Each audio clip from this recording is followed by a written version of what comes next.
ओछड़ा कला गांव स्थित चंबल नदी में कल मचे चीत्कार के बाद 11 लोगों के शव बरामद कर लिए गए थे। वहीं 2 अन्य लापता थे, जिनमें से एक बालिका का शव आज सुबह रेस्क्यू टीम ने बरामद किया। हादसा स्थल के करीब आधा किलोमीटर दूरी पर ये शव मिला और इसी के साथ हादसे में मरने वालों की संख्या अब 12 हो चुकी है। अब रेस्क्यू टीम एक अन्य लापता बालिका की तलाश कर रही है। उधर प्रशासन ने इस हादसे के जिम्मेदार लोगों के खिलाफ कार्रवाई शुरू कर दी है। हालांकि जिला प्रशासन ने 4 अधिकारियों की लापरवाही मानते हुए उन्हें एपीओ कर दिया है। इनमें यातायात निरीक्षक राघव शर्मा, थाना अधिकारी राम अवतार शर्मा, पटवारी बनवारी लाल बैरवा और ग्राम विकास अधिकारी जोधराज गुर्जर शामिल हैं। जिला कलेक्टर उज्जवल राठौड़ और ग्रामीण पुलिस अधीक्षक शरद चौधरी रेस्क्यू ऑपरेशन के दौरान शाम तक वहीं रहे। इस दौरान लोगों ने नाव के संचालन में सुरक्षा नियमों की पालना नहीं करने की शिकायत की थी। इसके बाद चारों को सुपरवाइजरी लापरवाही मानते हुए एपीओ कर दिया गया। दरअसल कोटा के इटावा क्षेत्र में कल सुबह महादेव मंदिर में पूजा अर्चना और अन्य कार्यों से जा रहे यात्रियों की नाव पलट गई थी।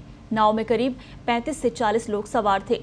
1 दर्जन से ज्यादा बाइक्स भी रखी हुई थी, तो तय क्षमता से ज्यादा वजन हो जाने से नाव कुछ दूरी पर जाकर पलट गई थी।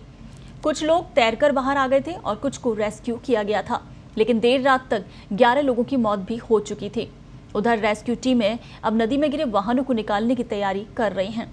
इसके लिए प्रशासनिक अधिकारियों ने कार्रवाई शुरू कर दी। हादसे के बाद सीएम गहलोत ने मृतकों के परिजनों को 1-1 लाख रुपए देने की घोषणा की है।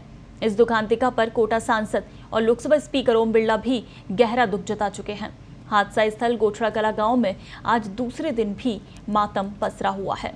तो नाव में करीब 35 से 40 लोग सवार बताए जा रहे थे। टोटल अभी 12 लोगों के शव बरामद कर लिए गए हैं, यानी आज सुबह भी एक और शव बरामद हुआ है और 11 शव कल रात तक बरामद हो गए थे। वहीं एक अन्य की तलाश अभी जारी है।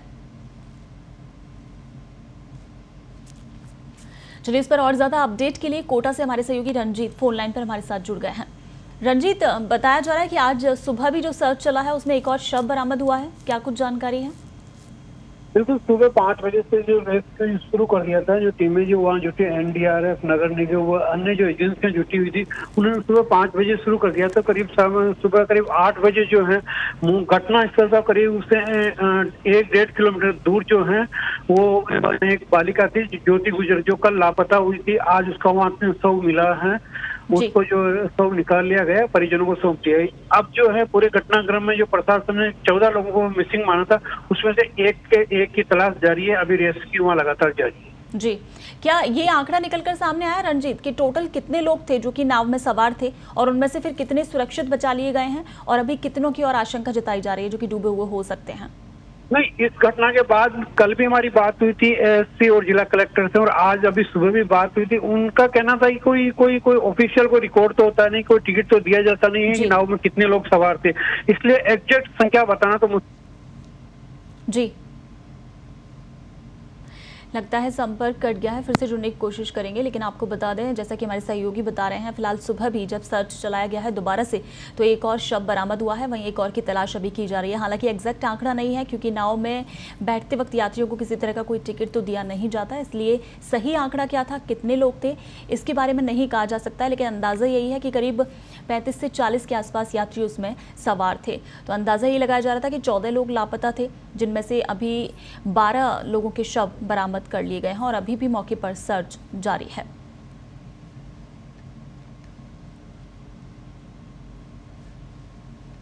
तो ये हादसा गोठड़ा कला गांव में कल हुआ था। आज दूसरा दिन है, पूरे गांव में मातम पसरा हुआ है। काफी संख्या में पुरुष, महिलाएं और बच्चे जो कि उस नाव में सवार थे। चलिए, एक बार फिर से रंजीत हमारे साथ फोन लाइन पर जुड़ चुके हैं।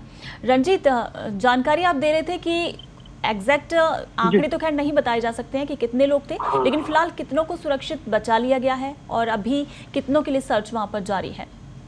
अभी जो प्रशासन की ओर से जो स्पष्ट कहा गया है कि अब जो है उनकी नजर में एक जो 45 साल का जो है व्यक्ति है वो लापता है, उसकी तलाश जारी है। 12 शव जो निकाले जा चुके हैं, उसमें आज सुबह करीब 8 बजे ज्योति नाम की जो बालिका थी वो लापता थी, उसका शव करीब घटनास्थल से 1 किलोमीटर दूर मिला है। जी। उसको निकाल कर परिजनों को सौंप दिया गया है।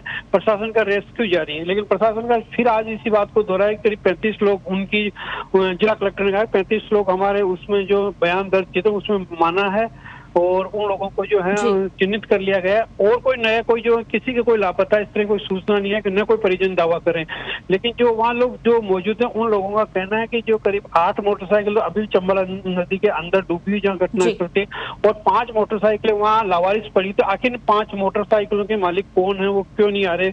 यानी तो वो सब ग्रामीणों की जानकारी अभी आशंका है जुटाई कि जा रही है। कहीं डूबी। जी। हाँ, जानकारी बिल्कुल। वहीं रणजीत, कल ग्रामीण जिस तरह से कार्रवाई वहां पर प्रशासन ने की है, क्योंकि ग्रामीणों ने भी लापरवाही का आरोप लगाया, तो 4 अधिकारी हैं जिनको एपीओ किया गया है, क्या इसके बाद और कुछ देखने को मिला प्रशासन की तरफ से, किस तरह की और कार्रवाई? नहीं, आज अभी तक तो कोई ऐसे कोई प्रशासन की तरफ से नहीं है। अब जो एसडीएम वहाँ मौके पर पहुंचे हैं और अन्य अधिकारी पहुंच रहे हैं, रेस्क्यू चल रहा है। प्रशासन जो है आज जो जी चंबल के कोटा से लेकर जो इटावा खातौली क्षेत्र से चंबल के जो अवैध रूप से नावें चलते वो नावें इस तरह से बंद कर दी गई। तो वहाँ से जो जहाँ नावें चलाती वहाँ से नावें हटा दी गई है। प्रशासन ने आज जो है कई जगह जब्ती की कार्रवाई सुबह जब्त करने के लिए नावें गए थे टीमों के साथ, लेकिन कहीं कोई नावें नहीं मिली। बिल्कुल रणजीत, इस तमाम जानकारी के लिए शुक्रिया।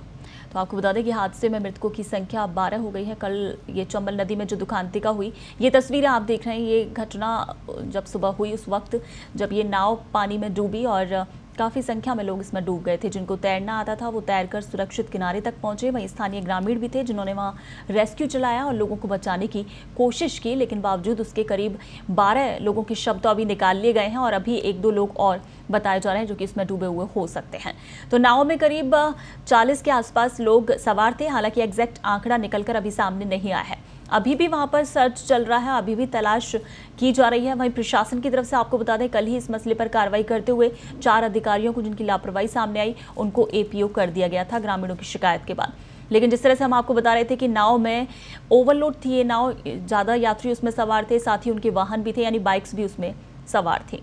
वहीं अब तक की नाव दुखांतिकाओं पर अगर नजर डालें तो 8 सितंबर 2008 में मुरैना में चंबल नदी में नाव पलटी और नाव में सवार करौली के 14 लोगों की मौत हो गई थी। तो मुरैना में हुआ था वो हादसा जहाँ करौली से मुरैना जा रहे थे 35 लोग, वो लोग उस नाव में सवार थे जिसमें से 14 लोगों की मौत हो गई।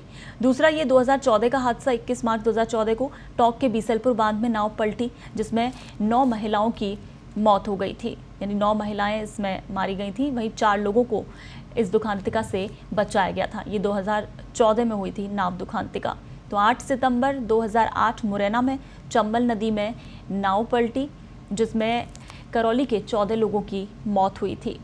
ये सितंबर में हुआ था घटनाक्रम 2008 में और ये लोग बताया जा रहा है करौली से मुरैना जा रहे थे। 35 लोग थे करीब जो कि उस वक्त नाव में सवार थे, जिनमें से 14 की मौत हो गई थी। दूसरा 2014 का टोंक के बीसलपुर का, जहां पर नाव पलटी और 9 महिलाओं की मौत हुई।